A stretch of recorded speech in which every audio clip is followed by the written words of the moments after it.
अस्सलाम वालेकुम दोस्तों, Sajjad Khan Jadoon official YouTube channel और फेसबुक पेज पर आप सबको खुशामदीद। आज के प्रोग्राम में आपको सुप्रीम कोर्ट के उस फैसले से आगाह करूंगा जिस पर आज खुद नोटिस लिया गया और तहरीक अदम एतमाद पर डिप्टी स्पीकर की रूलिंग को मुस्तरद करते हुए पार्लियामेंट को सिफारिश की गई कि सदर मुमलिकत इमरान खान, कासिम सूरी, फवाद चौधरी, असद कैसर और दीगर के खिलाफ आर्टिकल 6 के तहत कार्रवाई की जाए। क्या सुप्रीम कोर्ट का फैसला हक पर मबनी है? क्या चेयरमैन पीटीआई और दीगर पर आर्टिकल 6 का निफाज हो सकता है? इसके अलावा यह भी बताऊंगा कि इमरान खान के खिलाफ साजिश के असल मुहर्रिक कौन हैं। इमरान खान पर आर्टिकल 6 के तहत मुकदमा कायम करने की बातें करने वालों ने परवेज मुशर्रफ पर क्यों इस आर्टिकल का निफाज नहीं किया? परवेज मुशर्रफ को क्यों गार्ड ऑफ ऑनर पेश करके बाइज्जत मुल्क से जाने की इजाज़त दी गई? एक अमरीकी सीनियर अहलकार ने हुकूमतों का तख्ता उलटने का इकरार कर लिया, लेकिन पाकिस्तानी अदारे क्यों इनकारी हैं? मरियम सफदर, मरियम औरंगजेब, राना सनाउल्लाह और अता तारड़ को तरबियत की अशद ज़रूरत है। इसके अलावा भी बहुत कुछ। प्रोग्राम देखते रहें, सब्सक्राइब, लाइक और शेयर करना मत भूलें। दोस्तों, सुप्रीम कोर्ट ने साबिक वज़ीर आज़म इमरान खान के खिलाफ तहरीक अदम एतमाद के दौरान डिप्टी स्पीकर कौमी असम्बली कासिम सूरी की रोलिंग के खिलाफ आज खुद नोटिस का फैसला जारी कर दिया है। तफसीली फैसला चीफ जस्टिस उमर अता बंदियाल ने खुद तहरीर किया है, जो 86 सफ़ात पर मुश्तमिल है, जिसमें जस्टिस मजर आलम मियाँ खैल का 12 सफ़ात पर मुश्तमिल इख्तिलाफी नोट भी शामिल है। इस फैसले में कौमी असम्बली के डिप्टी स्पीकर कासिम सूरी के अदम एतमाद की तहरीक को मुस्तरद करने के इक़दामात को गैर आइनी करार दिया गया है। सुप्रीम कोर्ट का कहना है कि मुबैना मुरासला 7 मार्च को मौसूल हुआ, लेकिन साबिक हुकूमत ने 31 मार्च तक ना तो मुरासले की तहकीक की और ना ही इसके हक़ाइक़ ओपोजिशन के सामने रखे। और अदम एतमाद के दौरान वजीर कानून ने बैरूनी साजिश के तहत डिप्टी स्पीकर को रूलिंग देने की इस्तदा की। चूंकि बैरूनी साजिश के स्पीकर को नाकाफी और नामुकम्मल हक़ाइक़ पेश किए गए, तो डिप्टी स्पीकर ने कौमी सलामती का इशू बनाकर अदम एतमाद की तहरीक को मुस्तरद कर दिया, जबकि आईन पाकिस्तान के आर्टिकल 95(2) के तहत स्पीकर कौमी असम्बली तहरीक अदम एतमाद पर वोट कराने का पाबंद है। जस्टिस मजर आलम मियाँ खैल ने अपने 12 सफ़ाती इख्तिलाफी नोट में तहरीर किया है कि सदर मुमलिकत इमरान खान, असद कैसर, कासिम सूरी और फवाद चौधरी ने आईन पाकिस्तान से सरकशी की है, इसलिए इनके खिलाफ कानून के मुताबिक कार्रवाई होनी चाहिए।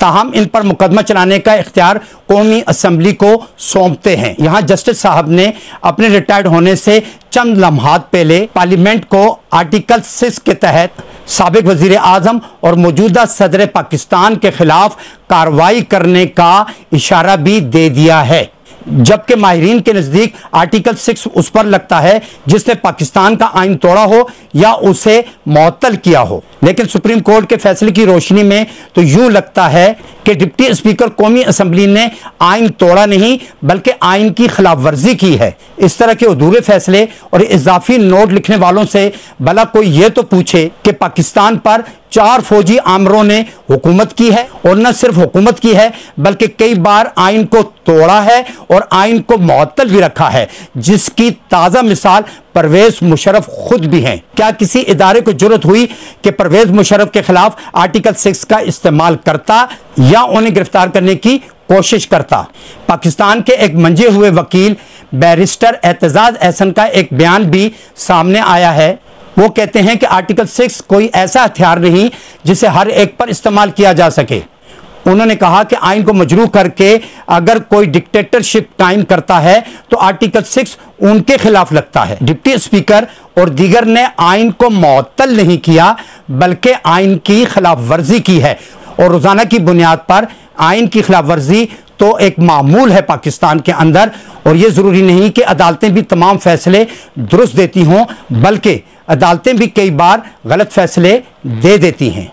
एतजाज एहसन का ये तफसीली बयान सुनकर तमाम शुकूक व इबहाम ख़त्म हो जाने चाहिए कि ना आइन को तोड़ा गया है और ना उसे मुअत्तल किया गया है, बल्कि उसकी खिलाफ वर्जी हुई है। तो फिर वजीर आजम और उनके काबीना के अरकान क्यों मुंह फाड़ कर इमरान खान सदर मुमलिकत और दीगर के खिलाफ आर्टिकल 6 लगाने की बातें करते हैं। दोस्तों, पाकिस्तानी अदलिया एस्टेब्लिशमेंट और मौजूदा हुकूमत में से कोई भी ये मानने को तैयार नहीं कि इमरान खान हुकूमत के खिलाफ बैरूनी या अंदरूनी साजिश हुई है, जबकि हर एक ये जानता और मानता है कि अमेरिका ने हमेशा हुकूमतों के तख्ते उल्टे भी हैं और अपनी मर्जी की हुकूमतें कायम करने में किरदार भी अदा किया है। इसके अलावा अमेरिका मुख्तलिफ ममालिक में आमिरों को तहफ़्फ़ुज़ देने में भी मुलव्विस रहा है। इससे एशिया और अफ्रीका के कई ममालिक में हुकूमतें गिराने, अपनी मर्जी की हुकूमतें बनाने का एजाज भी हासिल रहा है। दोस्तों, हाल ही में एक अमरीकी सीनियर अहलकार और अक़वाम मुत्तहिदा में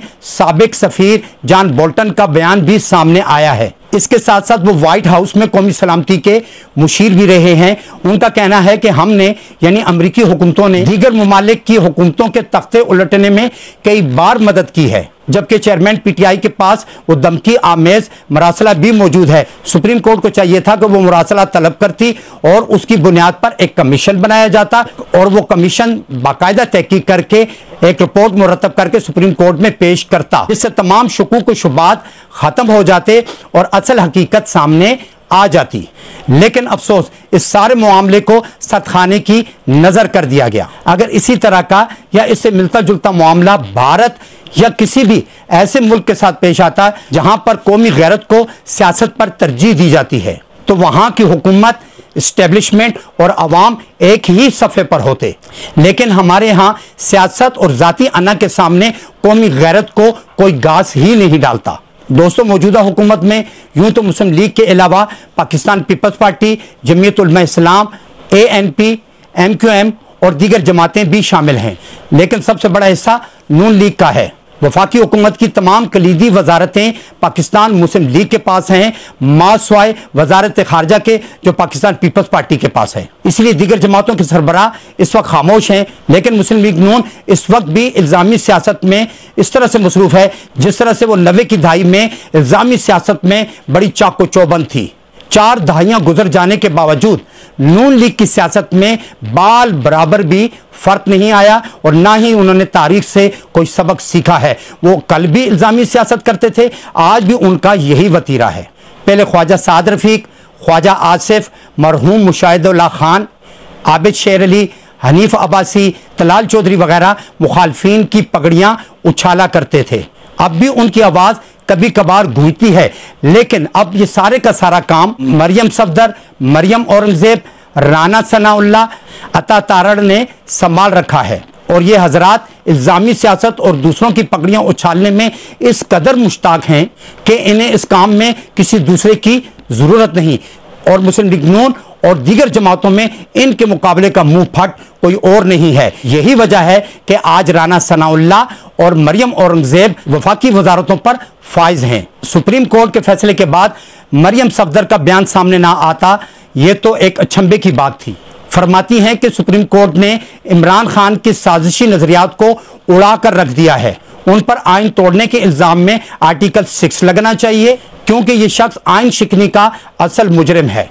इन मोहतरमा की इल्मियत और सियासी शुद्ध का अंदाजा इनकी बॉडी लैंग्वेज से ही हो जाता है। इन्हें तो यह तक मालूम नहीं कि आइन शिकनी किसे कहते हैं और आइन की खिलाफ वर्जी क्या होती है। बाप के कांधों को इस्तेमाल करके कौमी रहनुमा बनने वाली इन खातून को कोई ये समझाए कि ये थोड़ा सा सियासत, तारीख और कवानीन का मुतालिया भी कर लें।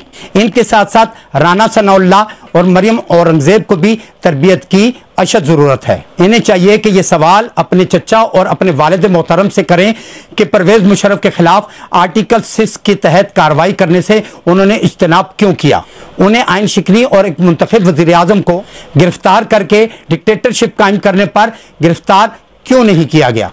मरियम नवाज के वालिद मियां नवाज शरीफ का इक़्तिदार मुल्क पर 5 जुलाई 2013 से 28 जुलाई 2017 तक कायम रहा, जबकि परवेज मुशर्रफ भी इनके वालिद की तरह इलाज करवाने 2016 में दुबई रवाना हो गए थे। उस वक्त मुल्क पर मियां मोहम्मद नवाज शरीफ की हुकूमत थी, जबकि मुल्क के सबसे बड़े सूबे पंजाब के वजीर आला शहबाज शरीफ थे। उनमें जुर्रत होती तो उस वक्त परवेज मुशर्रफ को रोक लेते मुल्क से बाहर जाने पर और उन पर आर्टिकल 6 के तहत मुकदमा भी कायम कर लेते, लेकिन उन्होंने ऐसा नहीं किया। मुस्लिम लीग नून खुद को आइन का बहुत बड़ा पासदार और जमहूरी सियासी जमात कहलाती है, लेकिन एक दूसरी जमहूरी पार्टी के सरबराह जिन्होंने आइन को तोड़ा भी नहीं, उन पर आर्टिकल 6 के तहत मुकदमा कायम करने की बातें करती है।